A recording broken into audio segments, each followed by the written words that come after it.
She made it. Okay, everybody made it. Right. We are. Sorry about that. It's when we had to squeeze you guys in, my building committee was already posted for 5:30 and they had a lot to cover tonight. So thank you for your patience. No, and thank you for Oh, we just lost I couldn't For hear you. audio, you can hear me? Now I No, can. Almost. Nope. we could hear, you can't hear me, but we didn't hear anything before that. All right. Right. Now we Now can. you can? Yeah. Okay, great. I was just thanking you for rushing them along, which I'm sure you had to do a little bit of at the end there. Okay. It turned out there was a lot So, more opinions than we had imagined. of course. Yeah. All right. So I'll call the FinCom to order at 6:36, April 3rd. I think we're just missing Jim Walton, who I didn't hear from, so I'm not sure. Anybody hear from him by any chance? Or? No. Oh, maybe he's not available tonight since we had to change timing. And thanks everybody. That was my fault for the last minute change of date. Well, I apologize for not reminding you because I usually catch That's okay. and I didn't. Yeah, I know. I should have posted it after. The problem is we finished our meeting so late, and I'm always loath to post before we wrap up the previous meeting, so I know exactly what's on the agenda. I should have just anyway done it right away. So, okay, so I thought I'd start tonight just by giving a few updates. I think we probably all have a little bit of maybe information that we might want to share with the rest of the committee about this ongoing regional school budget issue. So here's what I know. I know that Doug Slaughter attended the town council's meeting on Monday night and sort of gave them kind of an overview of the new budget and kind of the explanation and the context. There was one or two school committee members at that meeting. There was no like deliberation, just sharing of information. Then the Amherst FinCom met yesterday and had their sort of first discussion about it, and it was really a preliminary discussion. They sort of generated a list of questions that they wanted the either the superintendent or the school committee to respond to. They are going to take up the budget, like their sort of full review at their next meeting, which is April 16th. We will then have our Four Towns meeting on April 20th. There's a public budget hearing in Amherst scheduled for April 25th. At some point, sort of post Four Towns meeting and I guess post public budget hearing and our annual town meeting, I think the FinCom will make a recommendation to the town council. Obviously, our town meeting and Leverett's town meeting is on April 27th. The Amherst Town Council will vote on the budget on April 29th. That's the schedule right now. So, so in other words, I think one of the scenarios we thought might be possible at our last meeting was that we would have the ability at our town meeting on the 27th to amend the budget to include an updated regional school budget that flowed from the Four Towns meeting and that had been, at least recommended or approved by the Amherst FinCom. That's not going to happen because, the town council is not going to vote on it until the 29th. So, so I think that does leave us in the position where we'll, I think, either have to just have our town vote on the budget as it stands now, or some alternative that we come up with, but that's not necessarily tied to anything that any of the other towns have agreed to. We hold, I think, as Becky, as you discussed, we hold our annual town meeting open until some point after, presumably April 29th, when the Amherst Town Council will vote on the budget.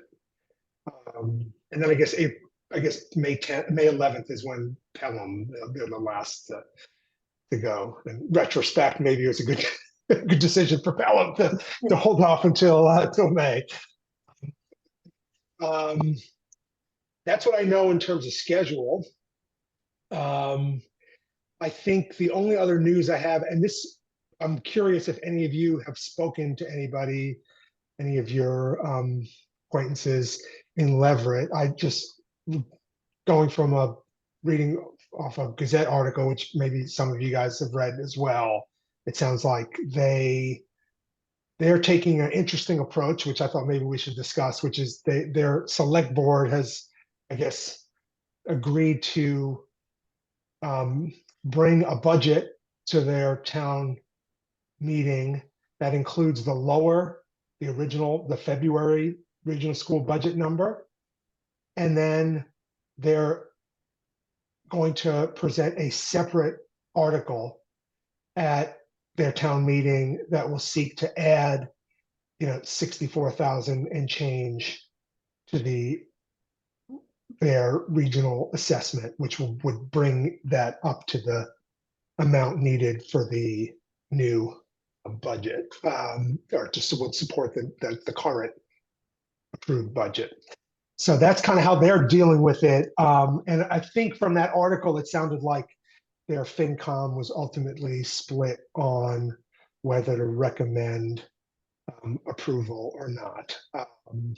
That's what I was able to read from this article. I don't know if anybody else has any other information that they wanted to bring to the committee, just to kind of all up to speed on what's happening. Bob.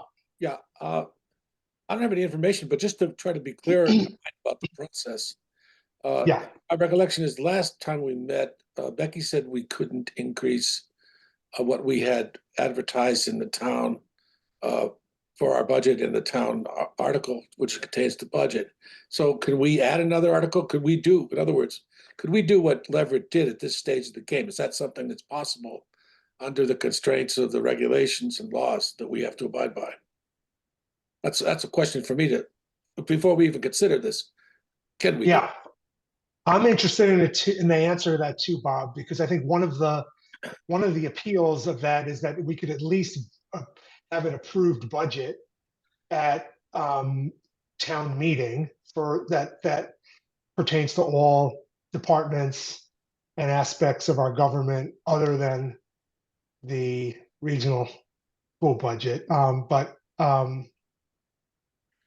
Yeah, so I would be interested in that answer. I don't know, Becky, do you have a thought about whether that kind of a process might make sense for us? I did not talk to Margie at all about the process. Mhm. I'm concerned that our moderator is going to have concerns that it sounds like it's kind of jerry rigging. You put one pot of money over here and then another pot of money over there, but it sounds doable. But I think we just need to check with Paul Lyons and Donna just to make sure. Leverett has a knack for doing things that are more on edge, or they do things that aren't always agreed to by the lawyers in the room. Yeah, I think the other benefit of this is that I think it would make it easier for our FinCom to recommend approval of a budget, and then independent of that, we could take a vote, have a deliberation and take a vote on this separate article that increased the amount, and which may result in a recommendation not to support that second warrant. Just to Jim Hemingway. Okay, Yeah, go ahead, Bob. just to continue on that, I think that we did approve at the last 4 town meeting, we did approve somewhat extended budget that was debated for the first 4 town meeting. And we did approve that. We did have a consensus, I believe, on this committee that we would support that slightly higher number. And I think that I'm still there with that. I approve that. I would recommend that. And I don't approve the 8.2. So if we could do that, something like you described, AJ, or something like Leverett is, I think, going to do, I think that would be a reasonable representation of this committee's consideration of this issue. Okay. Jim Hemingway? Yes, AJ, you're right. The Leverett FinCom was split on the vote, but the select board said no to the 8.2. You know, they have that on good authority from my friends in Leverett. But I don't know about this, about adding the extra, a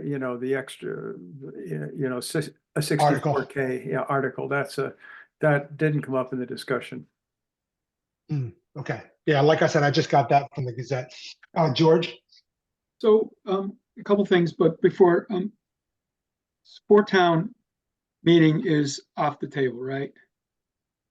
No, it is happening on the 20th. It is happening. Oh, I'm sorry. So in that sequence of things you talked about, when would that be? So that would be after the Amherst FinCom has reviewed, April 20th. kind of done their more detailed review on the April 16th. Yeah, right. But Okay, it's that was what you said for before- April 20th.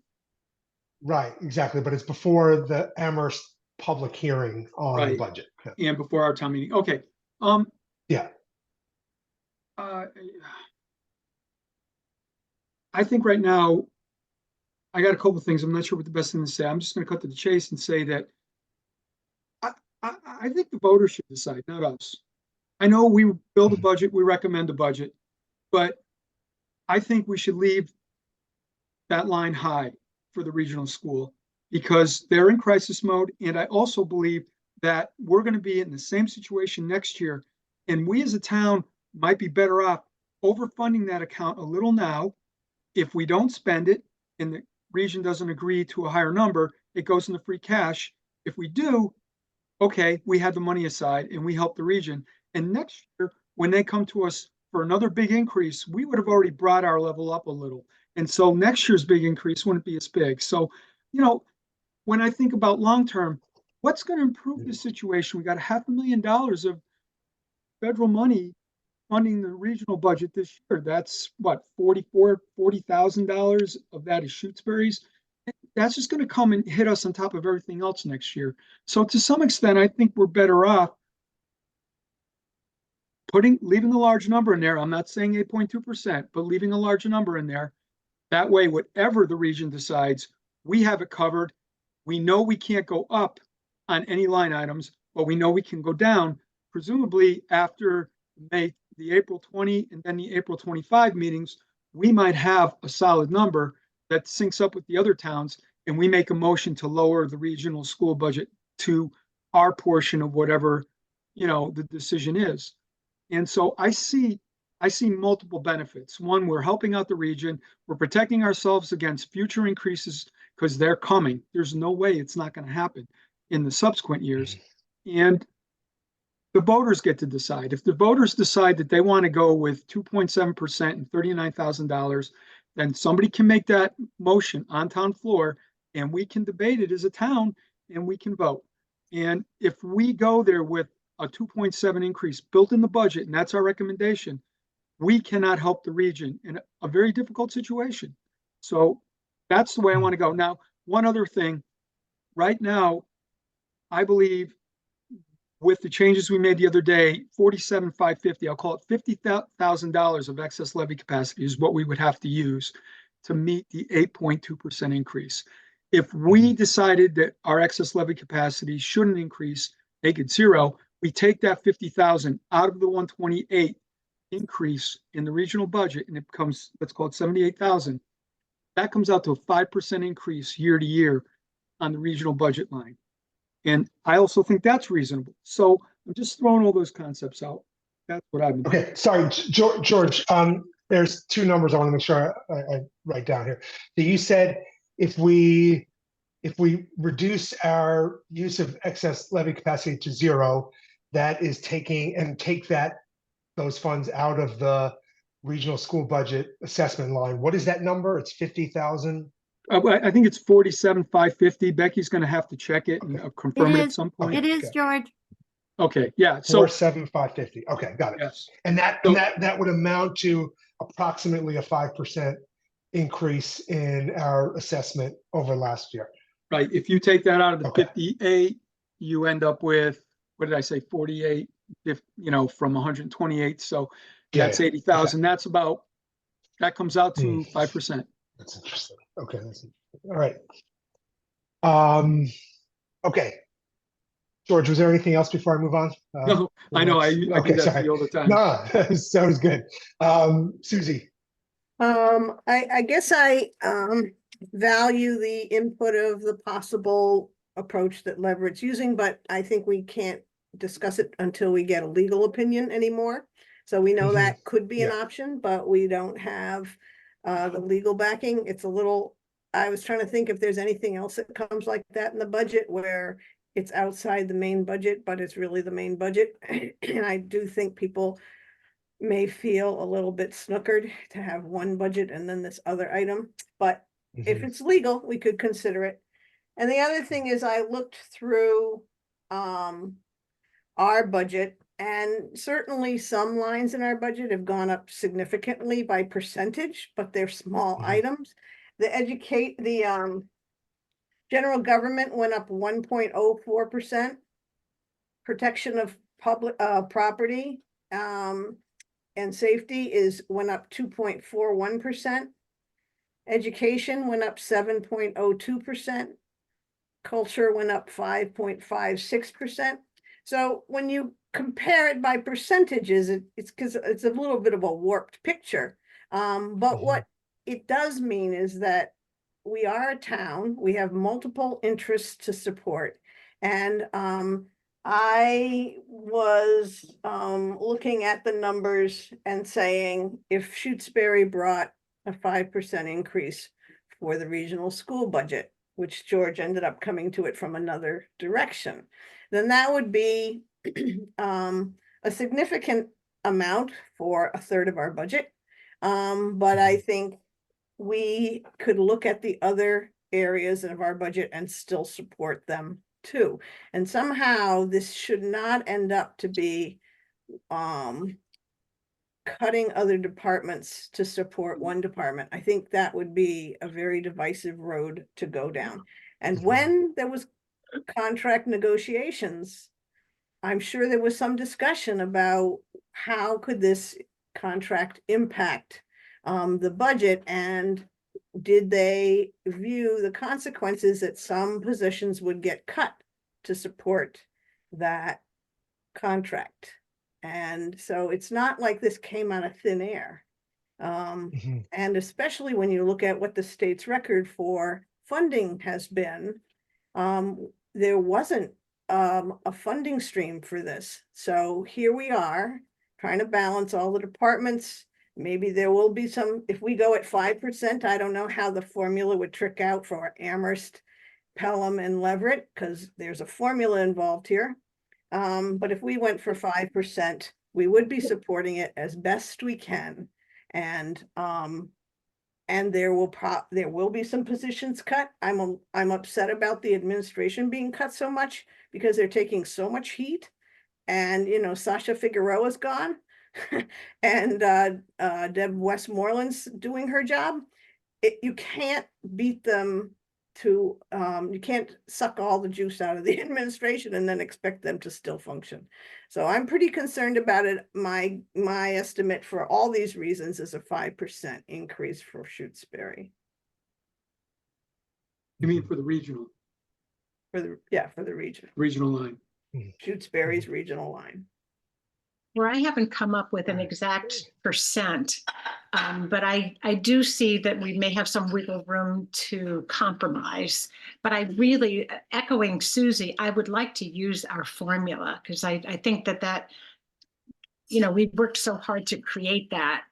And And if we were willing to increase our share, 5%, maybe does not sound unreasonable to me. But in the long term, we have got to fix this problem. And I think this is where the four towns really have to figure out, how are we going to fund education long term? I don't want to see the secondary schools suffer. It's not it's not okay. And I said override before, but maybe there is some way that we need to say, acknowledge long term, we need more revenue to fund our schools. Yeah, you just reminded me, April, of another update I wanted to share, which is that I did have a chance to speak with with Doug on Monday this week about the formula issues that we discussed at our last meeting, and sort of approached it as like a courtesy that you may need to consider a new vote on modified language because our reading of that language is that it doesn't map onto what is actually in the budget, which I think he understood our point. I'm not sure he was sort of persuaded that it required new wording, but he said nevertheless it's likely that the regional school committee is going to have to have new votes anyway, so we can make changes to that language. But I did ask him a question, and he at least had a kind of back of the envelope numbers for me. I asked him what would the distribution of assessments look like if the budget was maintained at the overall budget was at this higher number that it's at right now, but we just used the modified statutory formula and had no guardrails. And his response was that what he did do the numbers. It's not included in any of his charts that he shared with anybody, but he said he had calculated that. It would have, if he did that and still included an 8.2% guardrail, it would have meant cutting another $145,000 worth of expenses from the budget. And it would have resulted in, these were slightly rough numbers. He didn't have the exact ones. He remembered Amherst increase would have amounted to a 7.35% increase. Ours was somewhere in this 6%, a little over 6% range. Pelham's would have jumped to some number around 16 and change, and Leverett's would have been 12 and change. And so he said that's why it was the impact on those two towns that suggested to him that wasn't going to be workable. So anyway, for what it's worth, he had run those numbers. I think we should ask him to share those numbers at the four towns meeting. I think that is important context that was left out of the presentation that was made to the regional school committee when they voted on the budget. And I think I would be, sorry, I know there are a couple of hands up, but if I could just give kind of a personal opinion on one thing. If we entertain and ultimately agree to support an 8.2% increase, which I'm not suggesting we were ready to do, but if we were, I think I would feel strongly about communicating that a requirement for us would be to commit to the utilization of a modified statutory method next year without any guardrails. Because I think with what's happened this year to the budget, the guardrails are no longer serving the function that they were designed to do, which was to protect an outlier community, like a community that was experiencing some kind of outlying increase. It's really it's not serving that purpose anymore, and I don't think it will next year as well. So that would be sort of a contingency that I think would be important to me if we do get to the point where we want to consider accepting or recommending approval of that larger budget. I'll go to Bob and then Jim anyway. Yeah, thanks. I just want to respond to my colleagues here. One, George said that we should let the voters decide. Of course, the voters ultimately will decide. I think we have a very serious obligation to recommend to them what we consider to be the best interest of the town. So I think, yeah, the voters will decide, George, but I still doesn't get us off the hook. We have to recommend what we think is the most prudent path forward on this issue. Secondly, what Susie said, she's right. The school committee, which granted this contract to the for instruction, they knew what the implications were going to be of this contract to the budget, because they knew what the budget was and they know what this was going to cost. And then they were heedless of that. They didn't work with us on this or the other financial people. And then now here we are. We have a cluster blank, and we can't. It's very difficult to proceed with our budget process because we don't even know where this is going to land, and that's unfortunate.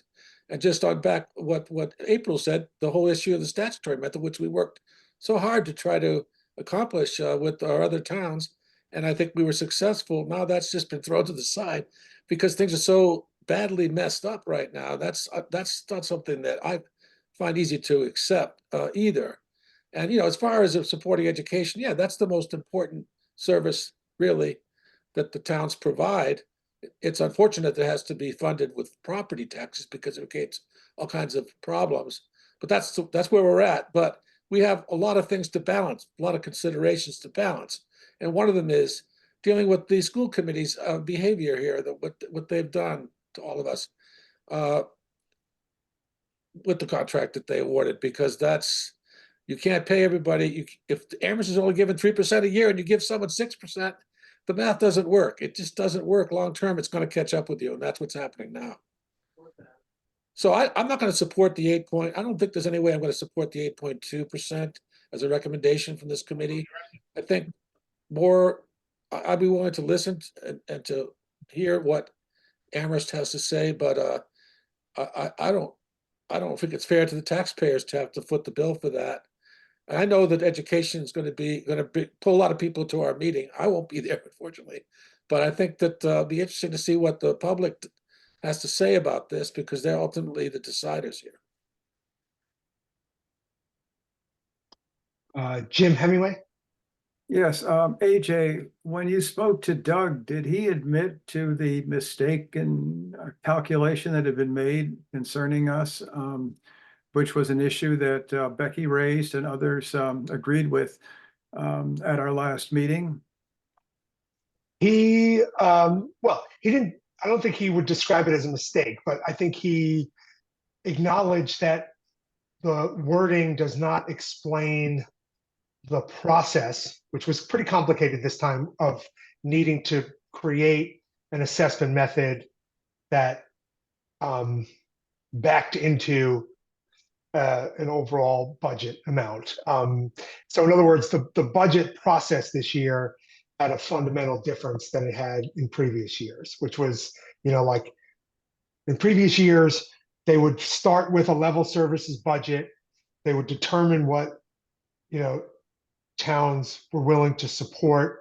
They would utilize a modified statutory method, and then they would create guardrails, and then those guardrails would result in a set of cuts that they had to make, right? And that produced the final. That's how they got to the final budget.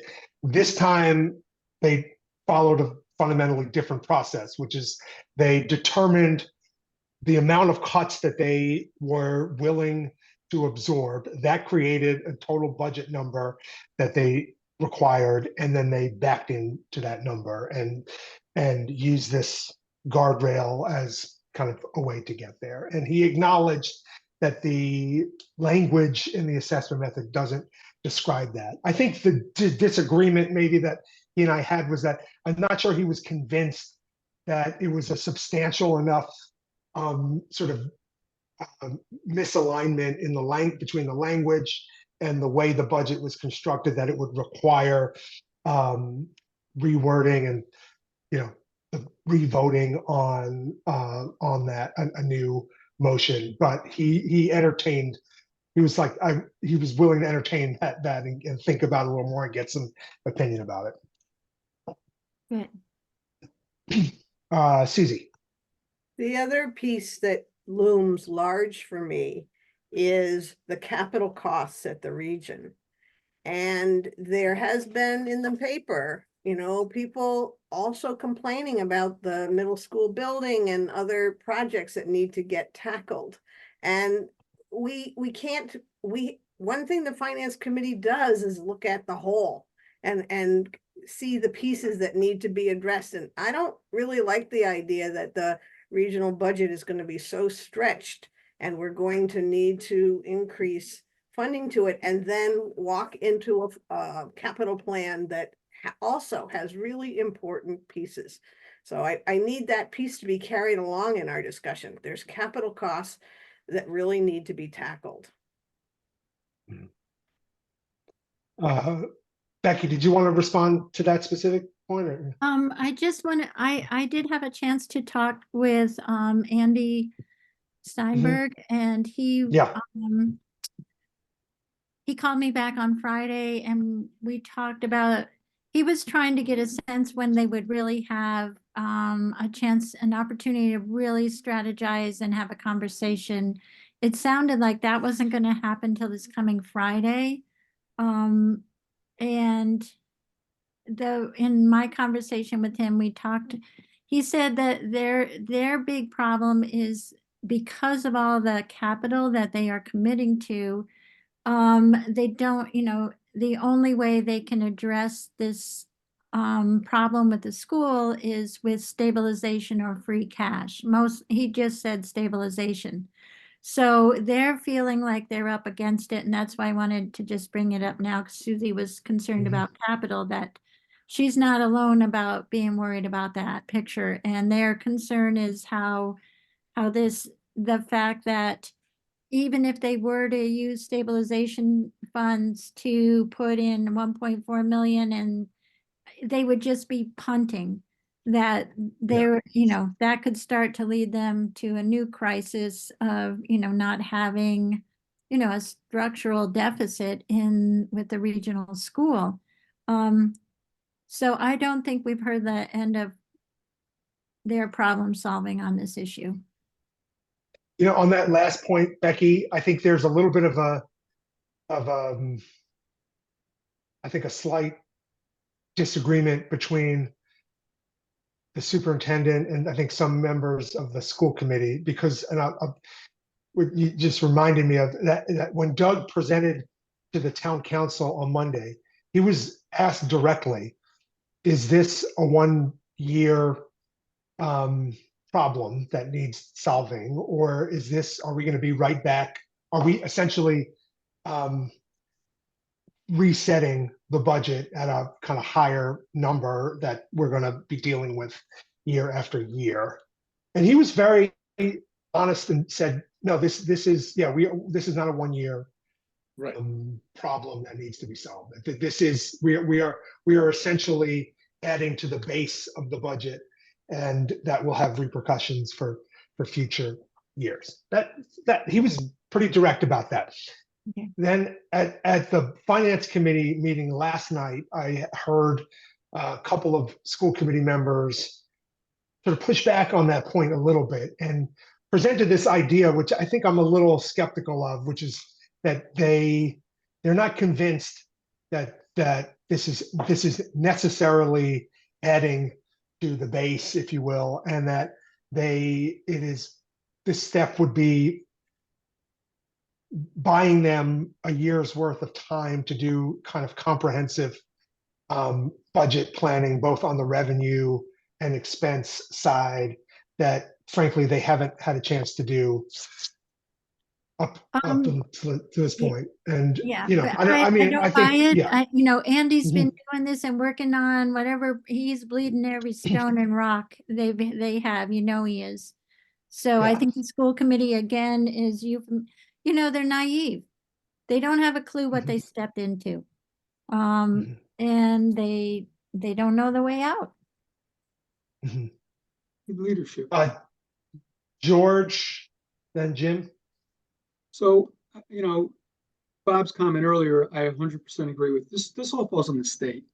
This is the state's fault. We're not getting the additional revenue. And what really bothers me about that is we're really living in a time when we're switching to, education is moving from the public sector to the private sector. By undercutting this budget and by making all these cuts, more parents are going to take their kids out of the region and we're going to lose revenue. And and the poorer kids, I mean, I won't call them poor, the families that can't afford to send their kids to private school are the ones that get hurt, and that hurts everybody in the long run. This is public school, and we have public schools. This is what makes our country great. So, we're in a really tough spot as far as the state and revenue goes. I'm just so disappointed and disgusted with them because they've gotten so many new revenue sources in the last 5 years. I won't even list them all. And how much have they thrown to Chapter 70? It's horrible. I will. They've thrown a lot of money, George. We're not getting any of it. Aggressive. Right, because they haven't adjusted the formulas for reality, especially at the regional schools. Every regional school, Belchertown, East Hampton, Northampton, they're all in the paper. They're all fighting with the same problem. Belchertown's not regional. Was that? Belchertown's not regional. Well, that's fine. It's their high school. I know they're cutting 17. I read in the paper, but it's just the state hasn't caught them up. And now we're talking about possibly getting money from the Quad and possibly increasing the pilot. I can't rely on those things as much as I want to have those revenues in the future. So I just think we to some extent we need to provide more than just 2.7% increase, or we're just contributing to a much bigger shift in trend. As far as the capital goes, talking to John Trickey, there's 2 points I think you'll all be interested in. Pelham realizes now to me, Pelham is a much more, they can afford a lot more than most communities. And they do seem to put a lot of money aside for OPEB, and they're also putting money aside for their future debt service. They're actually putting money into a capital stabilization account dedicated to their future debt service on the regional school. And that's something we might want to consider. And then, I've said it in the past, why can't we use our stabilization funds and mitigate some of our costs there as well? He also told me something very interesting that none of us, I haven't had an opportunity to bring up. He's working on a committee. Apparently, he's working with some other people in the community on an analysis of the regional and the high school. For about many years now, he always raises his hands at the four-town meeting and says, why don't we consolidate the two schools? And apparently, he is working on a study to do just that. And the middle and high school, you're saying? Or? Yes. Okay. And he actually framed it as building a new school. So it's going to be interesting to see what he comes up with. But I just want everybody to be aware that that study is going on in the background, and it may someday surface. And so just want to tell everybody. Interesting. There was also Andy did bring up the issue of regionalization at the FinCom last night, by the way, and said that anyway. Yeah, he brought it Jim. up to me in January. Yeah. But he doesn't want to be part of this effort. Yeah. Does the state still provides additional funding for schools that regionalize at the K-12? I don't think so. I think he just has no other solution or concept but we know that one didn't work. Are you talking about regionalization K to 12? K-12, yeah. Yeah. Jim Hemingway. Yeah, JJ, in all this discussion that has been going on and all the consternation, has anyone taken a look at the dramatic increase in capital costs that's going to take place beginning in 2027, 28? I mean, the curve goes up like a rocket ship. At that point, I mean, that's going to be a whole new ball game that's going to really be a problem, I would think. Yeah. I mean, I haven't heard a lot of discussion about it. I mean, I think, the way Doug has talked about it at our Four Towns meetings, you guys have been there, right? He's sort of like Yeah, he's seen the numbers, but he's also downplayed, like, when you look out on the latter years, that may not, Yeah, right. that may not reflect. Anyway, Yeah, Bob. yeah, I want to just remind everybody that when we had the regional school committee discussing this issue with us, they pointed out that they built this budget partly on the backs of the capital planning fund. So that's not helping that capital issue at all, because we're actually taking that money to use to support the budget request. So again, as Susie said, or someone else said, we have to have a comprehensive view, look at the whole problem, look at it over time. And John Trickey has attempted to do that every year, as George said.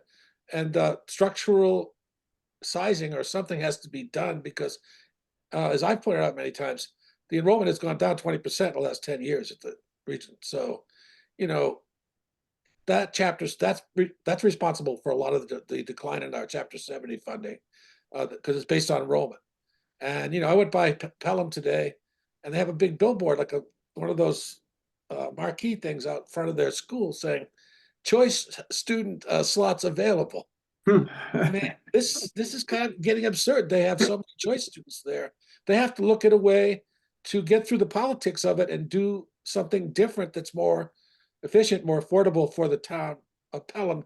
I think they should join forces with Shutesbury to have K-6 school for both towns, but at least that should be something that we're looking at, Pelham certainly, that is well beyond the time when they should be looking at something else.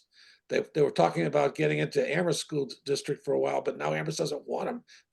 I don't know why, but yeah, that they're not in a sustainable path in terms of their K-6 school down there. And that capital thing, taking money out of the capital budget this year to fund this budget, doesn't solve the problem, as everybody's pointed out. This is part of their base budget. This is going to be back next year with another increase attached to it. So I think we have to look at the budget. I would like to recommend that we don't increase the 8.2%, because the school committee hasn't acted responsibly bringing this to us. Then there was a political backlash, but we'll see how that all works out. We don't have the information that we expected to have at this time. Yeah, just one clarification, Bob. I think the cut from the capital plan that the regional school committee made, I believe, doesn't impact the FY25 number. It's going to come into play in FY26. So that won't be an offset for whatever we do for FY25. April. Yeah, I think it was the last time we did the K-12 regionalization. I think it was Elaine Puleo who suggested an outer ring regionalization of the 3 small schools, and I think that's still, well, anyway, that's not going to happen this week. But we do have to be creative in the long run. But I think maybe we need to get a feel for where we are now, like, because we're going to go crazy. I'm going to go crazy with this. Yeah. Like, could people live with a 5% compromise? And just that's our number. We vote on it. If it doesn't fit, it just seems very likely that we're going to be on a 1/12 budget in July anyway. I would be surprised if the 4 towns pulled this together. But to go to the 4-town meeting with some kind of a compromise makes sense to me. And the 5% number, I was looking, it's our formula is not working well, but the 5%, that would be something to a negotiating point. The full 8.2% is too much. Susie? I think there's 2 parts. I think it is time to move into strategy here, because we understand how big the problem is, and we're going to need to come up with things. There's 2 parts. One is the part, like April said, to go to the 4-town meeting with a compromise number. That's one path forward. The other piece we need to set down is what's going to be on our warrant, because that will need to be in play before we get to any other path. And that thing on the warrant, I guess I like the idea of having a two-part budget. We could put the 5%, or that's a possibility, in the regular budget and then have the balance in a separate article if somebody looks that up with our lawyer, our counsel, and finds out if that's possible. So I think maybe we could have a proposal to do our strategies and then set this aside, because we're not going to really be able to resolve the whole thing. But those two pieces, the warrant and what we're planning to talk to at before town meeting, can be decided tonight. I think, Susie, just on the warrant issue, I really think there are only two possible options that are going to work. One is we have a budget at the 8.2% that includes the 8.2% assessment. We have a vigorous debate at a town meeting. The public determines whether that's a worthwhile, investment or not. That's option one. I think option two is the one you described.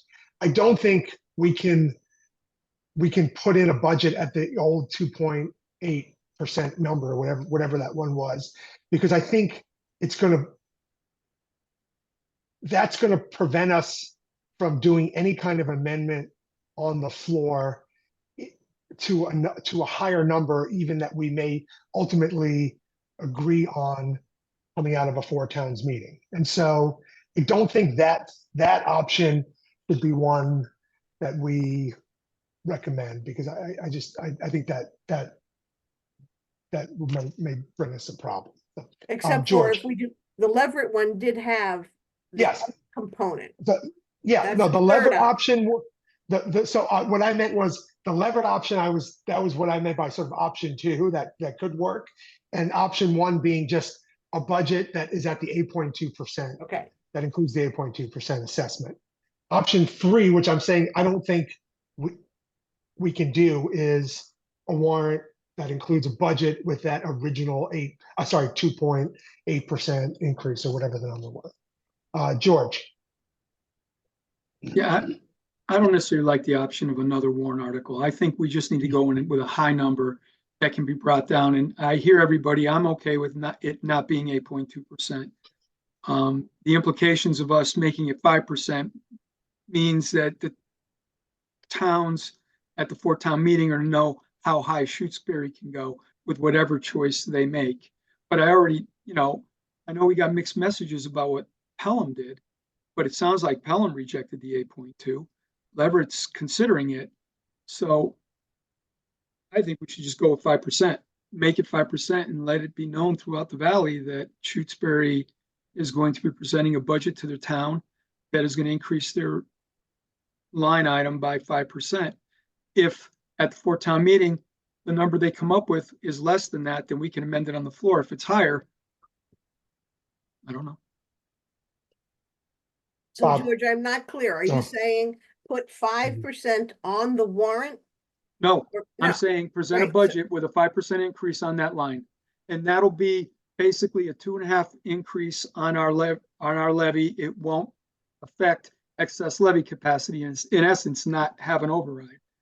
And I think at 2.5%, our increase was 39. That was the February one. So we're basically doubling that from 39 to about 80. And for Amherst to match that, they're going to have to come up with a lot of money. So I don't think that 5% is unreasonable. And I think probably what they decide, we would have funded probably all of it. Our share, that is. Right. Bob? Yeah, I just want to say, the biggest issue for me is that we don't dip into this excess levy capacity thing, because I think we have to bring a budget to the town that's also represents their interest, and that's our ultimate responsibility to recommend. And so, yeah, this number that George is George is proposing that we include 5%, we could include 4%, whatever, a number that we're comfortable with, that the committee is comfortable with, make a recommendation. The other thing we could do is we could put in 5%, and then we could recommend that the town not approve that. I mean, with this, that's another option. But my main concern is that we come in with a budget that does not blow past the 2.5% plus growth that we have traditionally sort of supported in this committee, and dip into this levy capacity sort of gambit is what I call it. But if we can come up with a budget tonight that we recommend that avoids that, I'd be satisfied. I think that would work for me. I don't like the idea of having to be forced to deal with this issue this late in the day, but there's nothing we can do about it. So again, I would not recommend that we go over 4%, but I'll support George's proposal if we don't dip into the excess levy capacity. Okay, George, if you could hang on for 1 second, let me go to April, and then I'll come back to you. April? No, I was just wondering what the $39,000 increase how would that look in our current budget? If we were to do the 5% increase, how would that impact our budget? I don't have it in front of me. My understanding is it would reduce our excess levy capacity used number It would to actually- essentially zero. That's it. If we went from, you're saying if we stuck with the amount that was approved at the 4-town meeting in February? No, if No, we she's went saying with at the 5%, if we went with a 5%, Instead of how does that 8.2. impact? Right. Where would that go? What does that look like for our budget? So, yeah, so for our budget, basically what it means is we would not use any excess levy capacity, and we wouldn't be adding any excess levy capacity. That's why I chose that number. So do we have a copy of what, can we crunch those numbers? Actually look at them? Becky holds the Put main up budget. what I have. I know, Mhm. George also George, has the Did George spreadsheet wanna king. do it? Yeah, I have a copy of it too, but George, George, go you- ahead. I'll put you. Make you co-host. I think Alright. it just would be helpful to look at it. okay. All right, share screen. Where am I? And George, I sent the new budgets out if you need the new budget Well, with the 47.5. yeah, okay, so right now, here it is, 47.5. So this budget is, let me go down here. This budget has the full 8.2%. So this is the revenue we would need to cover 8.2%. And so we would end up using 47,550 of excess levy capacity. So we would basically be increasing the taxes collected from the levy by 4750 over and above 2.5%. So if we go to the expenses, self-oriented here, and we make this 5%. So what did I say? 47,550. So if I take 47,550 out of here, it's 5%. Okay, this is the first iteration. Then what will happen is you got to jump around, unfortunately. You're going to see now we have a gap of 47,550. So I just want to go back to them. So we're at 5% increase on the revenue side. What that means is now we can make sure I'm going in the right direction here. 47550. I went in the wrong direction. Minus. I think you, So now we're at 0, and now we balance, right, Becky? Yeah. So now we're at 0, now we balance. So, and that the tax rate was 1860 something. So now it's gone down by, what's that, 11 cents. it was 1863. 1863. Okay, so there you go. So 1863 What's the average single family home? 320, Shoot, you're covering my screen. yeah, me too. 332, I think it was 332,507. So this times that, no, that's not right. Here, I'll get it, George. 1 second. I moved you. Well, you know, So it's the average single family is. understand this. The reason I raised my hand was I wanted to mention everybody that for every $10,000 we raise, we ask the taxpayer to come up with $11. So if we went to the difference between 8% and 5%, Mhm. 47,550 times 0.0011 means we're asking the taxpayers to come up with an additional $52. So To George, go- the average single home is 343,570. I'm sorry, one more time. 343,570.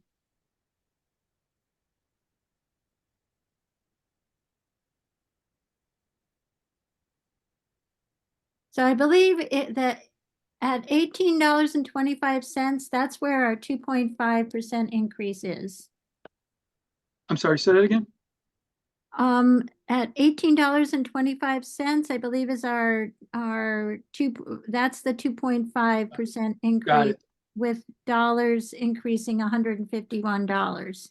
So That's the 18.25, norm.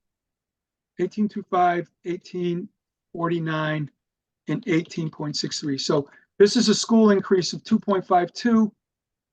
This is a school increase of 5, and that's a school increase of 8 on our tax rate. So 343,570. All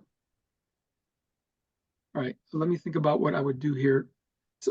343.75 times 18. Okay, the kind of difference, right? So this minus that. Whoops, that's not right. This minus that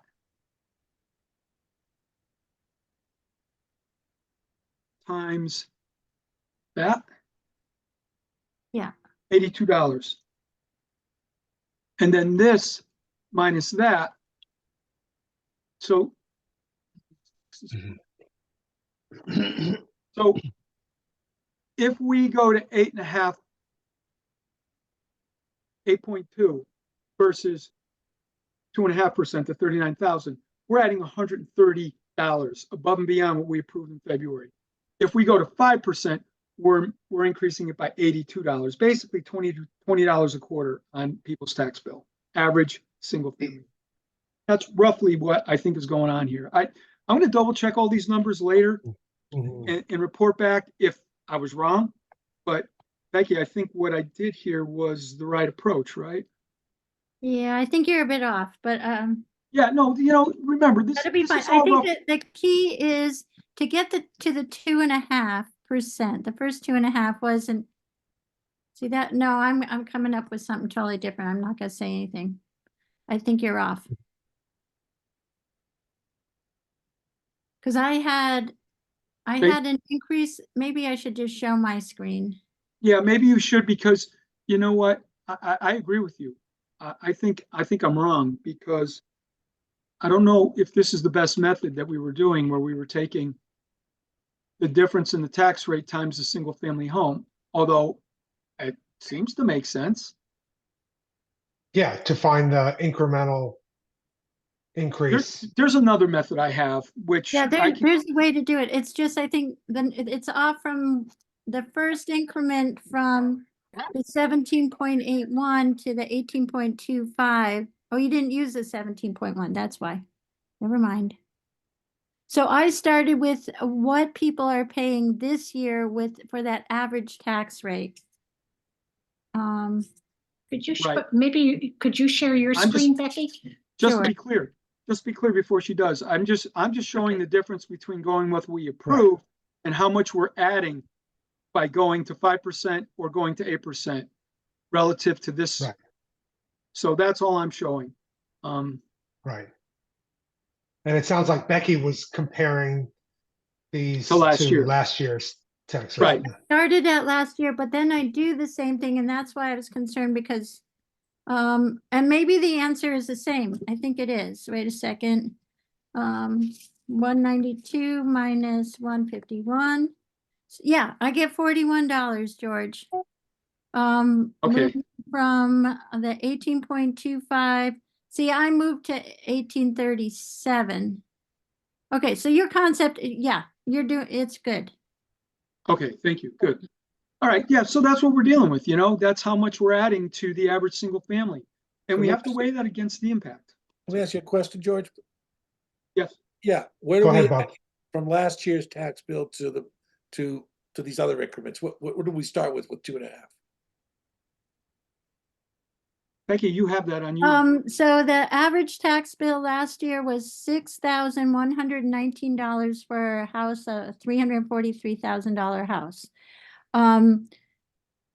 So the increase from last year to the 2.5, I have, it moves from 6,119 to 6,270, an increase of $151 for the taxpayer.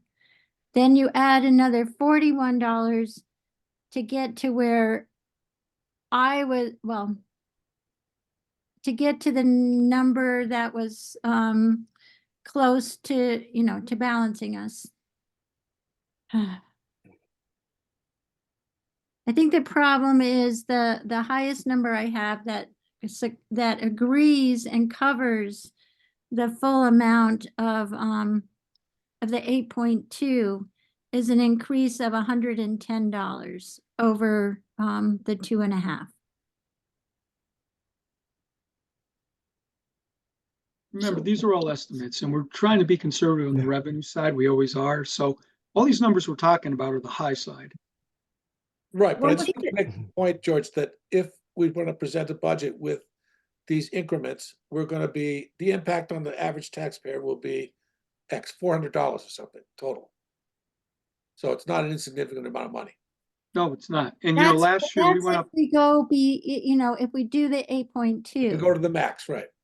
Yeah. So what's the 5%? What, Five- what would the impact be? 2.5. Yeah. Yeah, I think if we went to 5%, the total impact would be $235 increase on the average single family. Does that sound right, Becky? Yep. So it's an increase of $82.50 over. 151. Yeah, it's these Yeah. numbers here. The 152 brings us to 2.5, that if we approve the original budget. And then if The we add February this budget, 8250, the two combined is 235. Yep, So- that's right in the ballpark. And that would cover the 8.2. Yeah. No, that would And cover then 5. another, Right, Wouldn't that just Right, cover that would cover the 5%? that's right. That covers 5. If I'm we sorry. went to 8.2, we'd have to add the 48, and that brings us up to 283 if you look down here. Mhm. So we're talking 235 at 5%, 283 if we go 8.5%.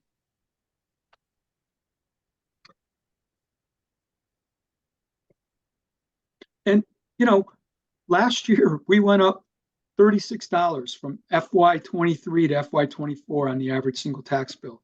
Some In- people went down. Yeah, it's crazy. But in the previous years, we were around 211, I think, for a couple years in a row. I'd have to pull that spreadsheet up, but it does bounce around. And this is a terrible year.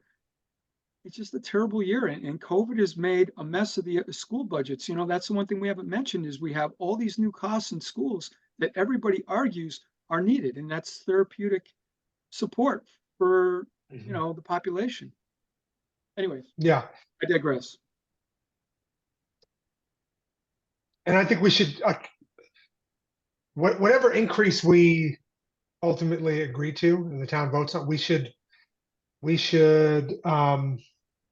go in with eyes wide open that this is a permanent sort of like resetting of this particular expenditure in our budget, right? That this is, we're not going to go back to some to some level of funding that we were used to before, making this decision.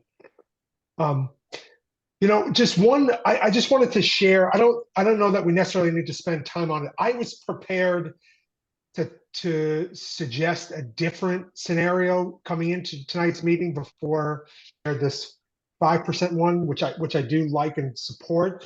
And it was another one that felt like I was trying to think of a proposal that's not just sort of like an arbitrary number, but that's actually tied to some meaningful factor, which I think George's is, right? It's this 5% is the number we get there because it's the number that essentially balances our budget without utilizing any of our excess levy capacity. The proposal I was prepared to come to was to say, what if we agreed, and I don't know the exact number because Doug didn't have it, but that roughly 6% and change, which would be our assessment if the region was utilizing the modified statutory method without guardrails on a budget of 35,748,545, which is the full budget number that we're at right now.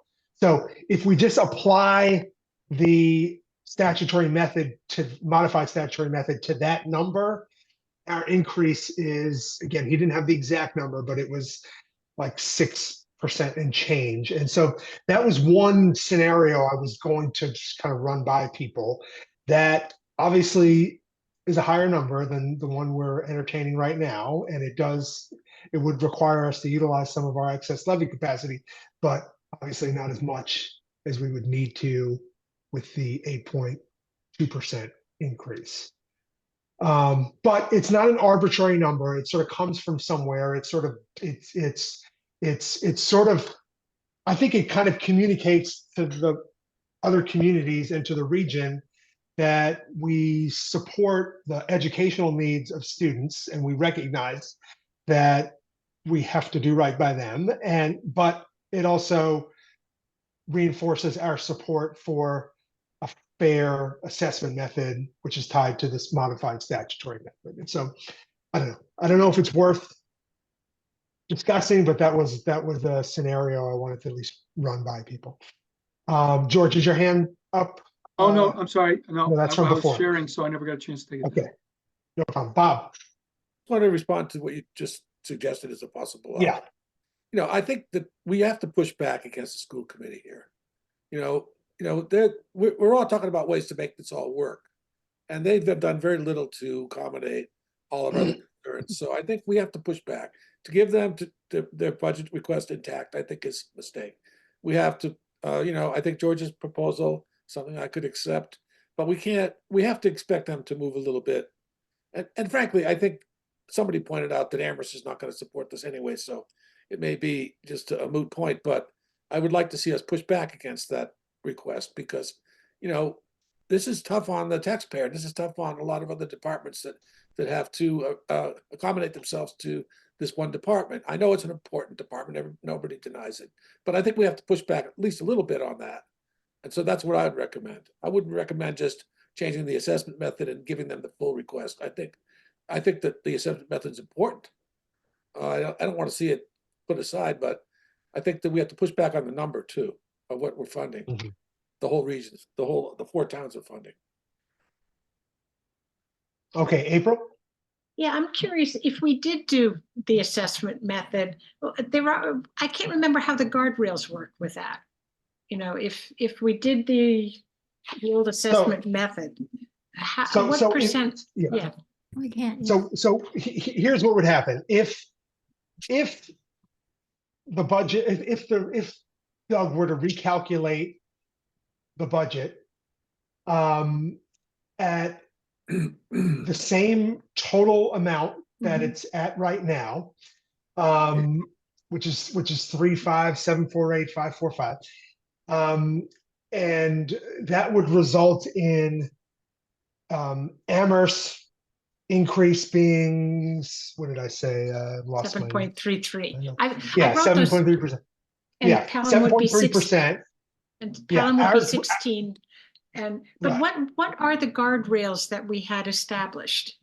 So what would happen, right? I They can't, were previously 4%, right? And That's so That's right. those guardrails are not workable with a budget of this size, right? It's because all four towns are kind of blow past it, right, by different increments, including us. So those old guardrails are not going to factor in this year. But if they recalculated the budget, starting with the same number that they're at right now, our increase would be again 6% and change. Amherst would be 7.3, and then they would have to probably establish a guardrail that maybe is that 8.2% or something that would come into play for two towns, Leverett and Pelham, and then that would require some additional cuts. And I think, what did I say, 140, an additional $143,000 or something around that amount. Which, now I think we're probably the only town that's going to, maybe Amherst would advocate for that, because then at least they're not on the hook for 8.2%. But anyway, does that answer your question, April? Okay, George. Yeah, I just want, for everybody's information, based on what you just said, if we went to a 6% increase, then the increase year to year would be 93,459 roughly. Well, not roughly, but the 47,550 that we were going to lower so that there was no impact on excess levy capacity, we would just lower it by 34,500. So we would actually dig into excess levy capacity to the tune of $13,050, $13,000, call it. The impact on that is another $14 on the tax bill. So when we were talking about 235 at 5%, it's 50 at increase on the tax bill at 6%. Got it.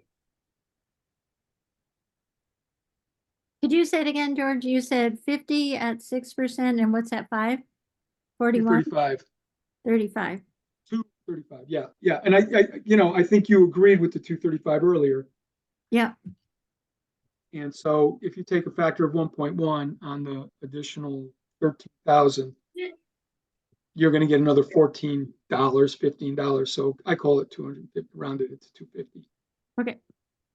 Again, this is all roughly how we're going to be impacted. I see Susie's hand. I think somebody should probably make a motion soon on one of these scenarios, and and we could have a vote. But Susie. In another debate. Yeah, let's just go to that.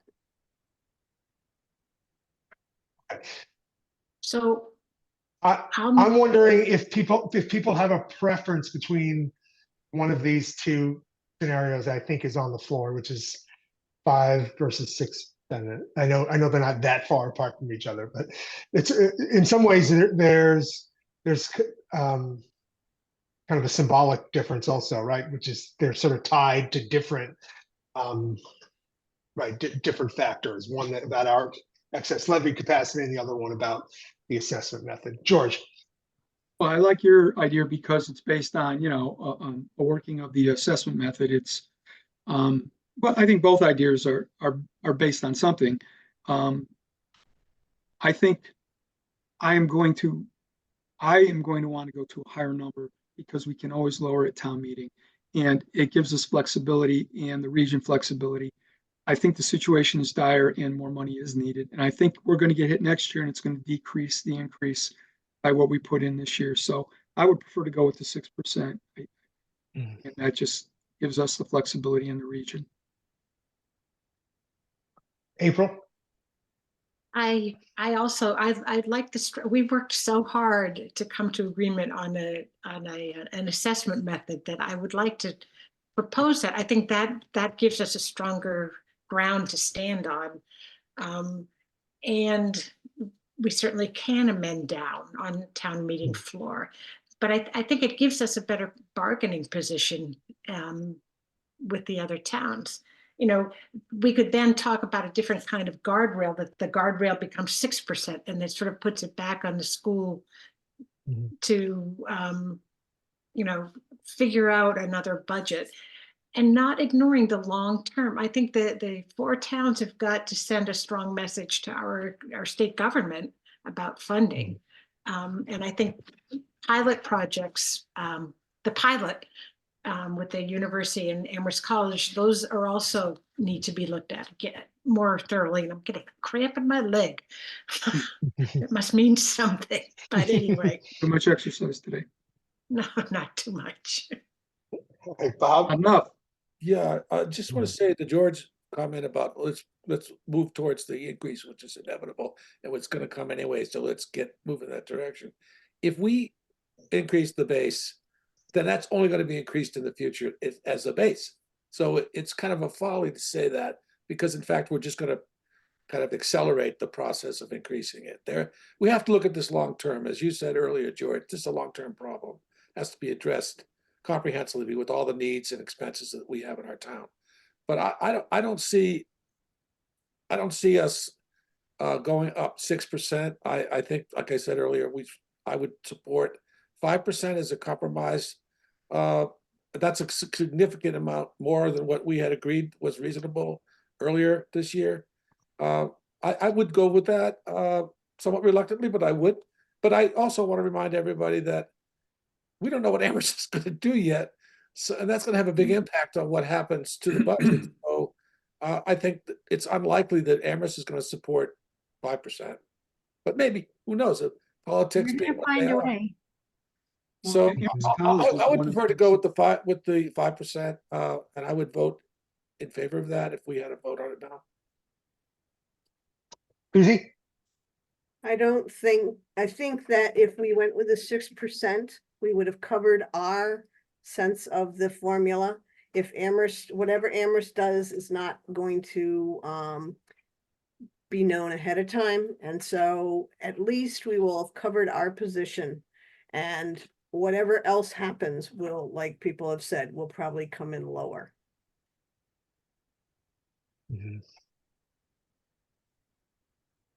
So do we have a motion and a second? I didn't hear. The motion is to go to 6% for the regional school budget increase. And was Make a it motion second? that, Go ahead, George. I make a motion that we increase the regional school line by 6% or 93,000. I'll second that. 93,000, yeah, $93,459 increase from the current fiscal year of FY. Yeah, and we had a second. Okay, I have it written down now. Okay, can we vote, or is there any other Can I discussion ask we a need to have? question for clarification, Please, procedural? go ahead, Bob. What happens if we, at the four-town meeting, that this is resolved, and Amherst decided to jack up their contribution to something that would implicate us into less of an obligation? What happens at that point at town meeting? We can amend down. So, Amend down. Right. that's what you say. No, that's the Amend whole down. point, is to make sure we have enough money to cover whatever they decide, and then just amend down to it. And, you know, Mhm. we're at 5% versus 6% is an additional $14 on the taxpayers. The likelihood of that happening, I just don't think is great. That's what one clarification of that. Thanks. But we should know maybe this weekend, maybe.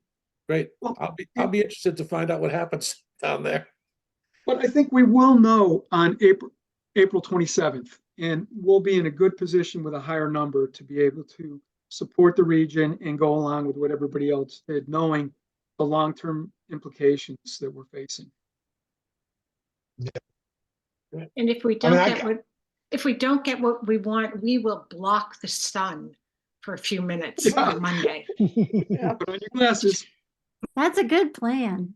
Mhm. Okay, we ready to Becky, vote? Yep. Yeah, well, let's vote, and then I have a question for you, Becky. George, you want to start? Overnight aside. Grove's eye. Hemingway, aye. Cashew, aye. Mosier, aye. You're mute. Okay, you're Stein, muted, but aye. I could read your lips. Stein, aye. Wow. Wow, what a All right, great so, committee. unanimous. Yes, 6-0. Okay. All right, so can we actually plug that number now into the budget, Becky? Yeah, what would you like to know? Oh, yeah, Becky, I'm sorry. That's your job, not mine. Oh, that's okay. Okay, so how am I doing this, George? So So- what I did, so we To haven't- take out 93,000 from, so you've got 1,688,432 on that line? 1,688,8. yeah, Subtract out 34.5 and you should see 5.99%. okay. Can you guys see this? I should have shared it first, but let me just. Yeah, you're not find- sharing, yeah. Sorry, let me just get this done now, share. So I'm going to the school budget and I'm gonna lower the regional budget. Okay, so currently I have the 1.688432. And you said I'm gonna subtract If you subtract 34.5, 34.5 should do it. you should see 6% increase. 599 is what I got. Yep, I got 599. Okay, Right, and then go to the revenue and adjust, whatever the difference is. And so that was the same number, the 34.5 from the revenue side, and then I'll put up the screen. Okay. Great. And this is subtracting, right? Yeah, it's at 726. So now I have 13,000 of unused levy capacity, excess levy capacity. 13,000, okay. Green. Okay, we're gonna start with the revenue side first. Guess this is.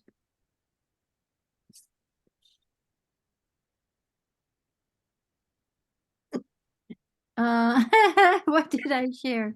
There's not a You lot guys there. see the little dot? We get column Q very clearly here, but yeah. I'm gonna stop sharing whatever that was. yeah, that's right. It's been eclipsed. It's the eclipse.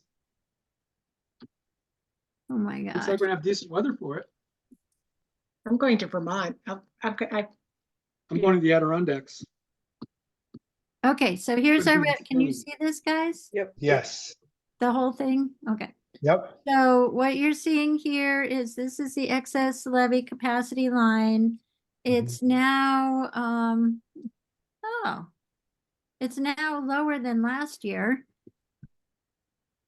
We didn't talk Did I about go that. That can't be right. But that's because other things happened, right? And we didn't end up using it. Right. Mhm. Wait, let me Would just, happen Go, again. go to the bottom of the expenses. yeah, Yeah, I could have done it backwards too, so. that's what I'm thinking. It's Yeah. easy to do. I do it every time, Sorry actually. everything is on top of where. Because it's an offset, you have to think of it as a negative, not a positive. Sorry, I can't. Can't scroll down? Well, it's because yeah, it's Shit, a screen small. share. Yeah, little see, I just saw it, screen, I've got Becky. You guys, and I did it the right way. So now we are using less excess levy capacity than last year. Right, we And decreased we the have amount a of, zero. Yeah, that means we're using excess levy capacity. Yeah. So we've actually dug into it to the tune of 13,000. 13,050. Yeah, Right. Okay, so this brings our budget to 7,207,000. And And what was the resulting tax rate? We had that number before. No. I don't think we did for so 6%. I can do Oh, because that. that's right, we had the 5%. yeah, we never did it at 6, well, yeah, Okay.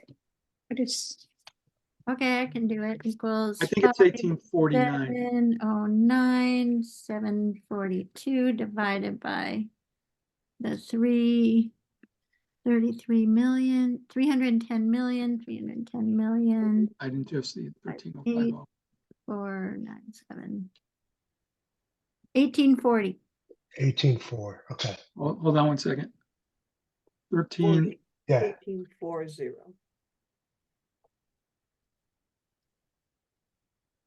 you get the same thing, George? actually, give me 1 second. Sure. I'm sorry, I typed in the wrong number. Just so we're all on the same page, 13,050 is what I have to adjust it by, 13,050 plus 13,050. Sorry, I'm slow. Yeah, 1853, Becky, is that what you said? No, I got 1840. 1840. That's dividing five So million I did- seven. you did it with the overlay in it and I do it with the overlay out. Well, right, but the tax rate is built on the tax levy before the overlay comes out. Mhm. Well, and when the tax recap comes out, it always matches with it after the overlay. Don't So they that's tax why the I higher used it number because- because they're assuming that they're not going to get the amount of the overlay? If you calculate you're taking the, line 20 divided into line 13, I think it is. By line 13. Whatever, it's We, a tax rate. It We're doesn't mean close. anything anyways. It's the average single family tax bill. yeah, when I change it to without the overlay, then it's the 1853. But I do the other because it matches up with the tax recap at the end of the year. So I thought, well, all right, you and I are going to debate this another day, but that's fine. We'll have a good debate. I with want to you. be educated. No, I want to be educated. And Yeah, when it's we just- prepare information for town meeting, you'll have it sorted out, because. Yes, we will. Well, I would like to be consistent to how I usually do it for town meeting, but George and I need to be consistent too. Yep. Well, yeah, I want to make sure I understand. Okay. There's a lot of education on these things and re-education because, we're going to forget about all of this in May. Oh, Oh, come by on. the I'm way, gonna wait till June to forget everything. okay, July 1st. So just one other thing we should all be aware of is, we have the means testing exemption for, right now, there's 8 For households. seniors, you're talking about For that, right? seniors, Yeah. and so that adds like 2 cents to the tax rates we're talking about. Yeah. Just an FYI. Mhm. All right. Okay, so we got a tax rate we can live with potentially, that you guys just voted that. And Yeah. now the budget, we have everything in the budget and this budget could be almost I done. This is the I budget. think work. so. Yeah, I think it's just a matter of maybe doing like a last round of sort of like double checking and just to make Yep. sure, yeah. But yeah, right. I mean, there's nothing in this budget at this point that we've expect to change, right? Before. Nothing expected. I think Okay. I did make one change. I was just scrolling up so I could share that. Yeah. I left, there was a change. Okay. Mm. Training wages, yep.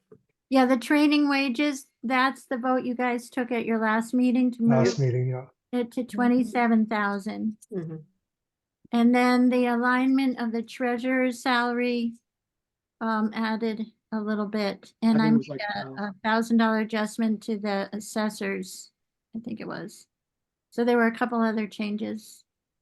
So the And the assessor's clerk increase wasn't covered already in the numbers? Well, it is, but, okay, so we have, here's the assessor's increase caused by the alignment from 34 to 36. And then we had, I think I told you about the longevity The payment. bonus, you Yep. did, yeah. Okay, so in the end, it doesn't look like there is a change. No, there's no change to the assessor's clerk. Okay, so this is just, that's just the regular. That was just our normal increase. So yeah, it's already covered in the budget because David is not going to raise his his cost to us right now, but we're gonna probably start discussions this year. So we're gonna have a sizable increase in the assessor's budget next year. And then there was one other change, right, Becky? You lowered the FinCom reserve. Yes, I didn't mark that in yellow, but it's the other change. What got moved there? We reduced the FinCom reserve by Oh, good. Great, I didn't know you did that. That's how this is all coming together. Your Okay, idea. I know, but I don't remember it being settled. Well, it went and got supported and voted and all Yeah. that. No, I don't remember a vote. Becky, Never mind. would you then vote, I- would you, Wrong. I just before we leave the screen, can you just show me what the bottom line is, just so I confirm it, so when I do the annual report, 7,207,878. I think sounds like what we had gotten.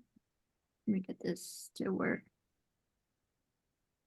Because I'll update the annual report for all of Got this. 7,207,870, 8 or 878, yep, 9. We've got two Yep. different numbers. I hate that, but it's rounding to 0.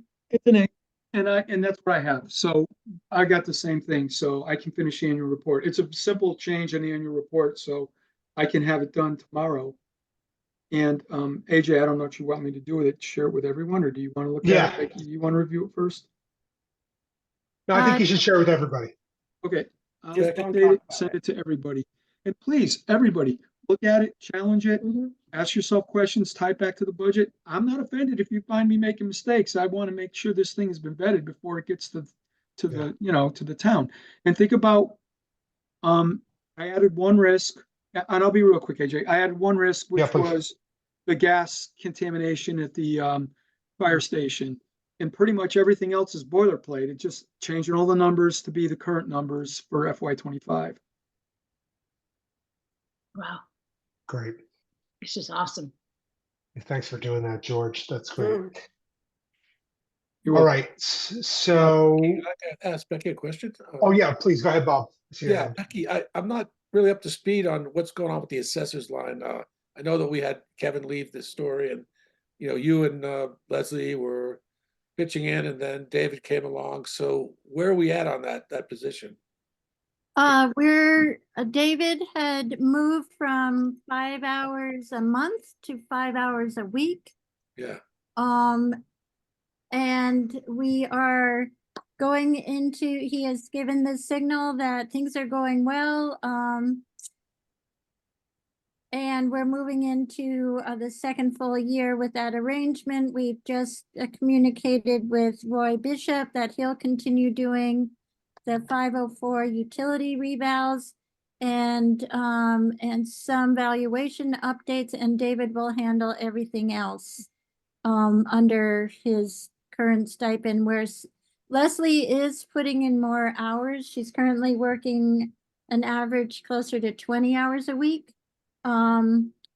which doesn't show up in the budget because we go into David's salary to pay the second half of her salary right now. But we know that David is going to be formalizing more time with us this coming year, so that budget will be split up differently next year.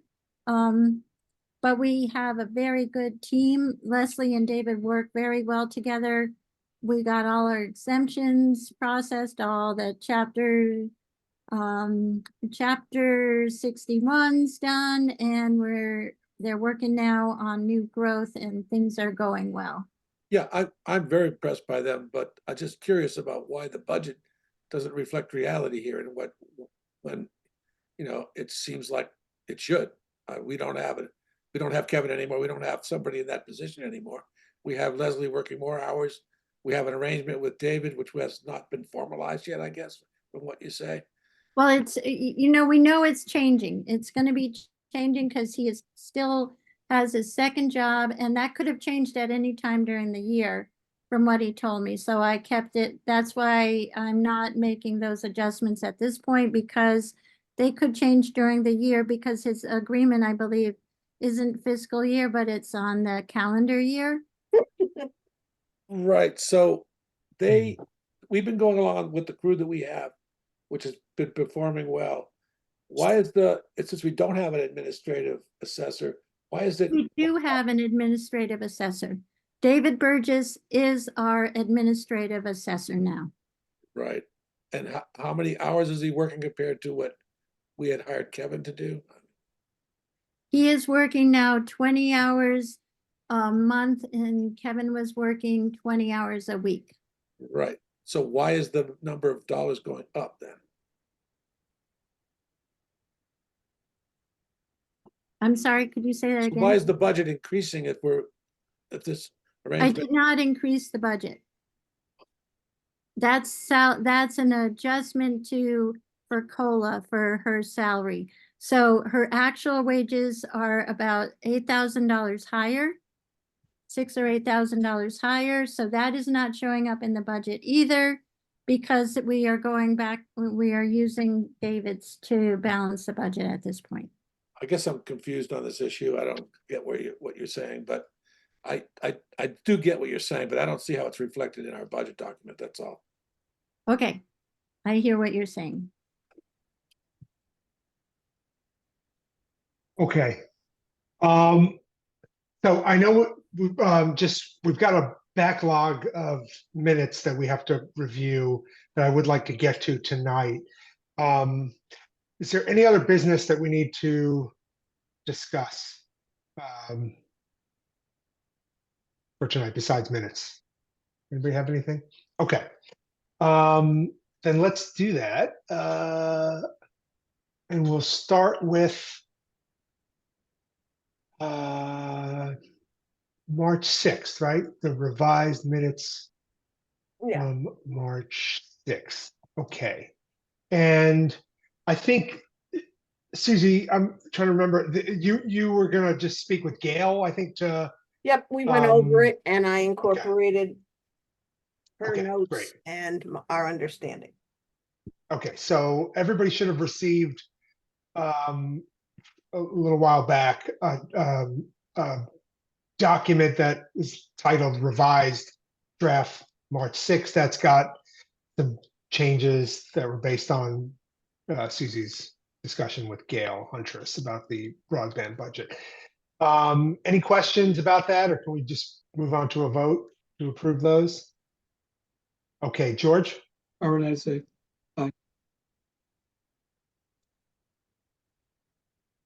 Bob? Oh, you're muted. Grove's eye. Hemingway, aye. Cashew, aye. Close your eye. And Stein, aye. Great. Okay, and then we have March 19th, is that right? Let's see. Yeah, March 19th.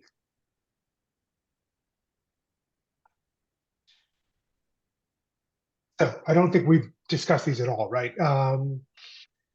So if everybody can pull up that document and we'll see if anybody has any questions or suggestions.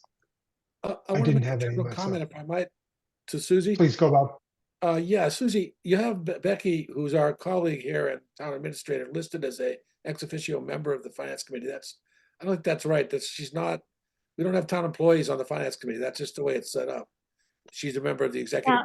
Yeah, I'm not an ex officio. I am of personnel board and a few other boards, but not of the finance. So that should be So changed. thank you for catching that, Bob.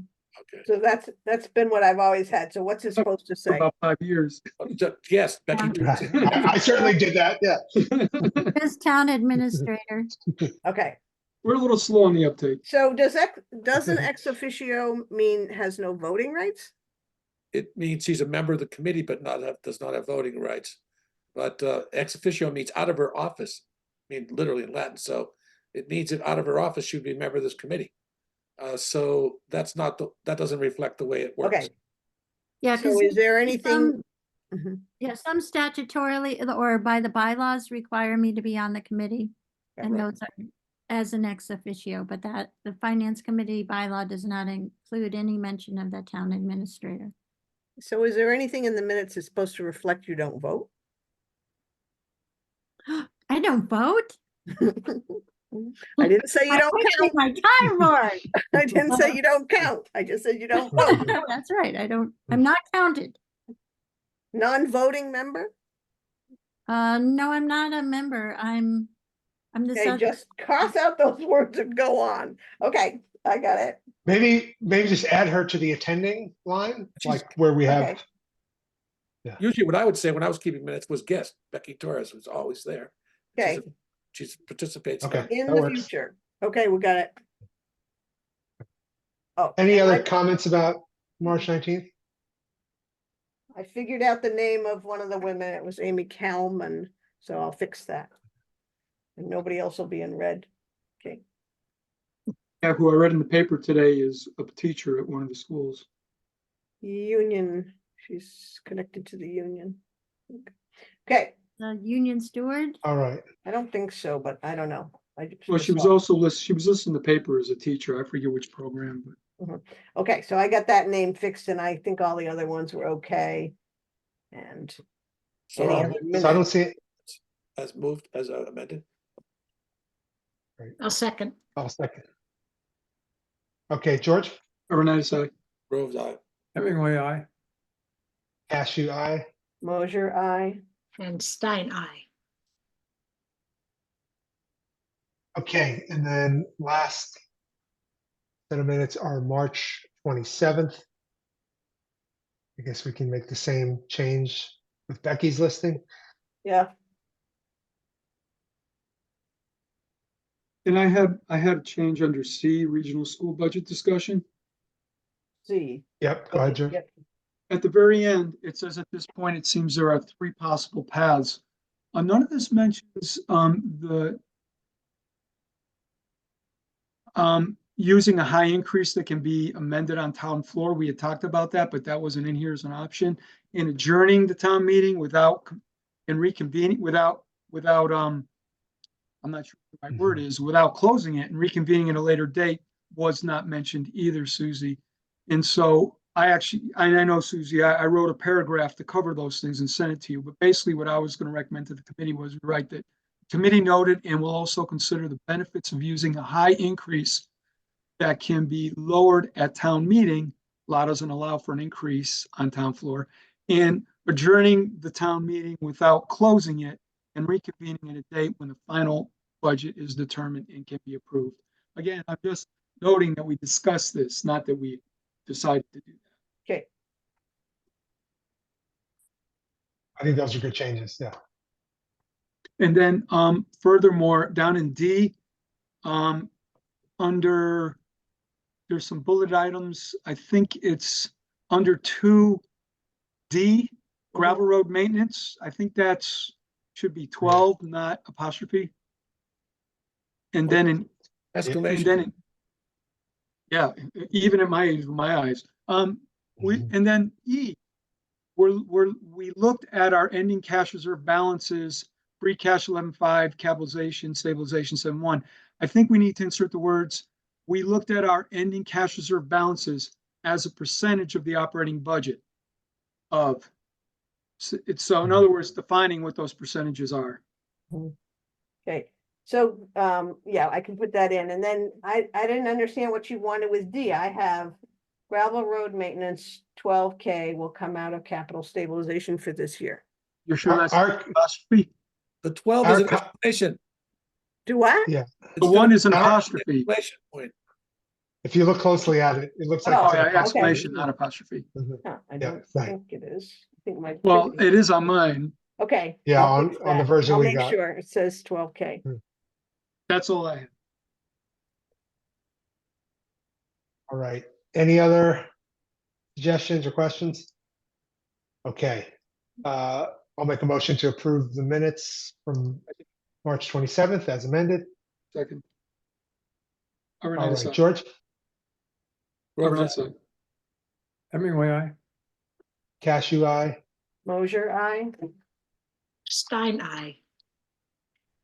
Okay, great. And George, you're gonna send me that or you did? I did. I sent you an email right after you sent it. If you don't find it, let me know. Okay. Okay. Do I we just want to need pull to up our have schedule. a vote? Because are we going to the select board next Tuesday and say, here it is? Mhm. So I think should that's the we plan, vote? right? Should Yep. we vote on this Yeah. budget then? Yeah, so Yeah, let's, on Tuesday or now? Tuesday. so we're gonna meet with the Vote. select board on Tuesday, the 9th. Yeah. But we should vote now to, what do we say, approve, recommend, Yeah, I guess recommend. Recommend. recommend the budget that we've all looked at tonight. I'll make a motion. I make a Okay, go motion ahead. I make a motion that the finance committee recommend a budget totaling $7,207,878 for fiscal 25. A second. So we're voting on the totality of the budget as we, Well, I don't know if Modify the it, wording's the right okay. wording, but I just thought it was important that we yeah, make put the reference to the amount in, total. Yeah. Yep, no, I think that's right. Okay, so I don't, any other discussion or can we proceed with a vote? All right, George, Arvanitis, aye. Rose, I, Hemingway, aye. Cashew, aye. Mosher, aye. And Stein, aye.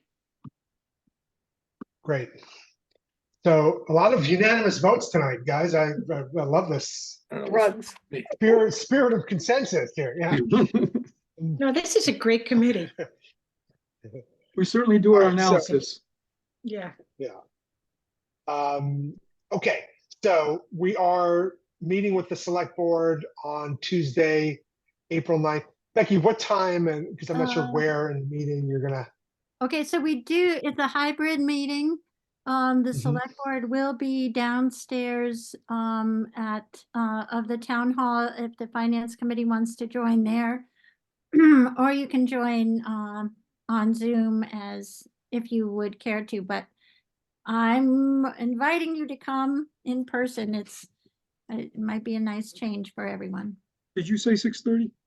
No, I didn't give you a time because I have to double check my agenda. But George and I may still be in traffic trying to get home. I will be in traffic coming home. I'm gonna try and get home in time, though. If I leave by noon, I should be here. You should be. Yeah. Yeah, you're right, though. It's traffic dependent. It's gonna be a zoo. Becky, Yeah, we're meeting on the police on Monday. What time? Monday we're meeting at 4:15. In person or on Zoom? Police union, 4:00 in person. Okay. All right, got it. Thanks.